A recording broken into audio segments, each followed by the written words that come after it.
Welcome to N2 news. ప్రతి క్షణం ప్రజల పక్షం. 8,000 మంది ఆర్టీసీ కార్మికులు నిన్నటి నుంచి కూడా ధర్నాకు దిగడం జరిగింది.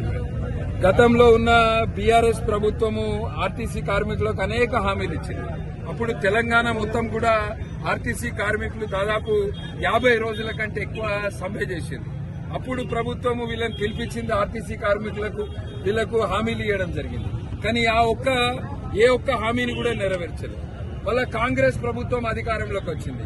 2.5 సంవత్సరాల కింద ముఖ్యమంత్రి రేవంత్ రెడ్డి గారు ఎన్నికల సమయంలో ఆర్టీసీ కార్మికులను ప్రభుత్వ ఉద్యోగులతోటి వాళ్ళను విలీనం చేస్తారు, వాళ్ళను అన్ని విధాలుగా కూడా ప్రభుత్వ ఉద్యోగుల్లాగా పరిగణన చేస్తారని హామీ ఇవ్వడం జరిగింది.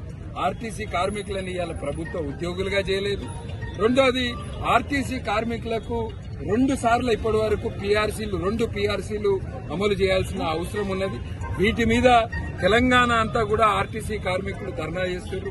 మన మంచిర్యాల ఇక్కడ డిపోలో కూడా దాదాపు 500 మంది కార్మికులు, అక్కలు, చెల్లెళ్ళు అందరూ కూడా, మహిళలు కూడా ఈ ధర్నాలో పెద్ద ఎత్తున పాల్గొంటారు.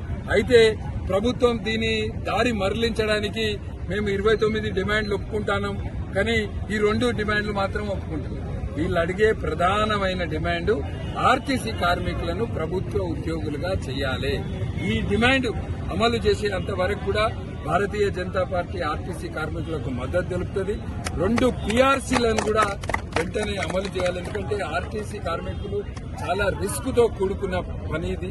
ప్రమాదాలు అవుతుంటాయి, వాళ్ళ ఆరోగ్యం ఖరాబ్ అవుతుంటది, డ్రైవర్ల ముఖాలు అరిగిపోతాయి, కండక్టర్లు నిల్చొని వాళ్ళ ముఖాలు కూడా అరిగిపోతాయి.